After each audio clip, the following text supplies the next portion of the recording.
اعوذ باللہ من الشیطان الرجیم۔ آج ہم سورہ توبہ کا خلاصہ سنیں گے تفہیم القرآن سے۔ یہ سورہ دو ناموں سے مشہور ہے، ایک التوبہ اور دوسرے سورہ البراءت۔ توبہ اس لحاظ سے کہ اس میں ایک جگہ بعض اہل ایمان کے قصوروں کی معافی کا ذکر ہے، اور براءت اس لحاظ سے کہ اس کے آغاز میں مشرکین سے بری و ذمہ ہونے کا اعلان ہے۔ بسم اللہ نہ لکھنے کی وجہ۔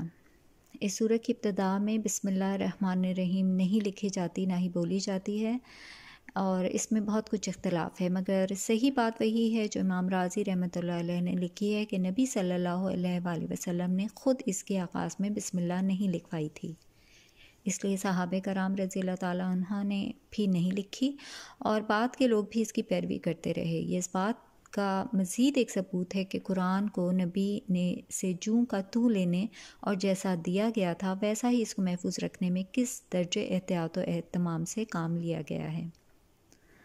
اب ہم اس کے زمانہ نزول کو دیکھ لیتے ہیں۔ یہ سورت 3 تقریروں پر مشتمل ہے۔ پہلی تقریر آغاز سورت سے 5ویں رکوع کے آخر تک چلتی ہے، اور اس کا زمانہ نزول ذیقعت 9 ہجری یا اس کے لگ بھگ ہے۔ نبی صلی اللہ علیہ وآلہ وسلم اس سال حضرت ابو بکر کو امیر الحج مقرر کر کے مکہ روانہ کر چکے تھے کہ یہ تقریر نازل ہوئی، اور حضور نے فوراً سیدنا علی رضی اللہ تعالیٰ عنہ کو ان کے پیچھے بھیجا تاکہ حج کے موقع پر تمام عرب کے نمائندہ اجتماع میں اس کو سنائیں۔ دوسری تقریر رکوع 6 کی ابتدا سے رکوع 9 کے اختتام تک چلتی ہے، اور یہ رجب 9 ہجری یا اس سے کچھ پہلے نازل ہوئی، جبکہ نبی صلی اللہ علیہ وآلہ وسلم غزوہ تبوک کی تیاری کر رہے تھے۔ اس میں اہل ایمان کو جہاد پر اکسایا گیا ہے، اور ان لوگوں کو سختی کے ساتھ ملامت کی گئی ہے جو نفاق یا ضعف ایمان یا سستی و کاہلی کی وجہ سے راہ خدا میں جان و مال کا زیاں برداشت کرنے سے جی چرا رہے تھے۔ تیسری تقریر رکوع 10 سے شروع ہو کر سورت کے ساتھ ختم ہوتی ہے، اور یہ غزوہ تبوک سے واپسی پر نازل ہوئی۔ اس میں منافقین کی حرکات پر تنبیہ، غزوہ تبوک سے پیچھے رہ جانے والوں پر زجر، اور ان صادق الایمان لوگوں پر ملامت کے ساتھ معافی کا بھی اعلان ہے جو اپنے ایمان میں سچے تو تھے مگر جہاد فی سبیل اللہ میں حصہ لینے سے باز رہے تھے، نہ جا سکے تھے۔ تاریخی پس منظر پر ایک نگاہ ڈالتے ہیں۔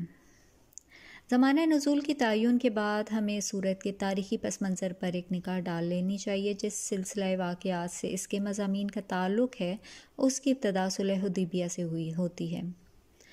اب حدیبیہ تک 6 سال کی مسلسل جدوجہد کا نتیجہ اس شکل میں رونما ہوا تھا کہ عرب کے تقریباً 1/3 حصے میں اسلام ایک منظم سوسائٹی کا دین، ایک مکمل تہذیب و تمدن اور ایک کامل بااختیار ریاست بن گیا تھا۔ حدیبیہ کی صلح جب واقع ہوئی تو اس دین کو یہ موقع بھی حاصل ہو گیا کہ اپنے اثرات نسبتاً زیادہ امن و اطمینان کے ماحول میں ہر چہار طرف پھیلا سکے۔ اس کے بعد واقعات کی رفتار نے 2 بڑے راستے اختیار کیے جو آگے چل کر نہایت اہم نتائج پر منتہی ہوئے۔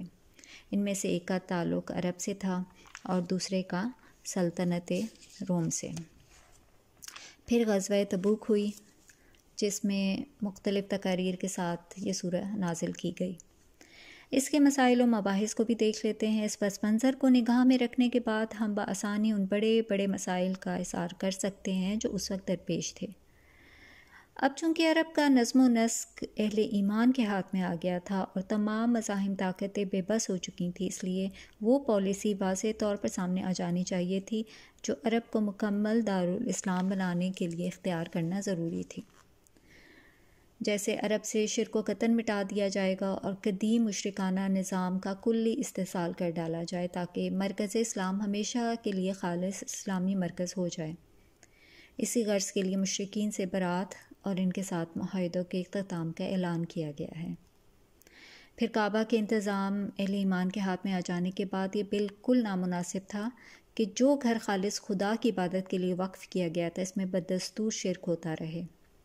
اس لیے حکم دیا گیا کہ آئندہ کعبہ بھی اہل توحید کے قبضے میں رہنا چاہیے اور بیت اللہ کے حدود میں شرک و جاہلیت کی تمام رسمیں بھی بزور بند کر دینی چاہیے، بلکہ مشرکین اس گھر کے قریب پھٹکنے بھی نہ پائیں۔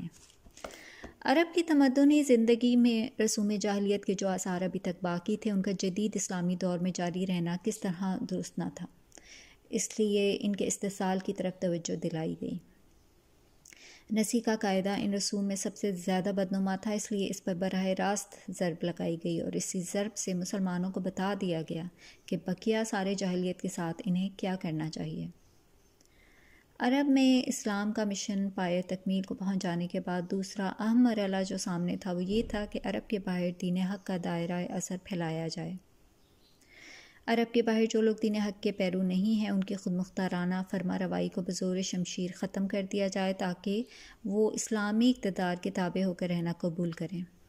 جہاں تک دین حق پر ایمان لانے کا تعلق ہے، ان کو اختیار ہے کہ ایمان لائیں یا نہ لائیں، ان کو یہ حق نہیں ہے کہ خدا کی زمین پر اپنا حکم جاری کریں۔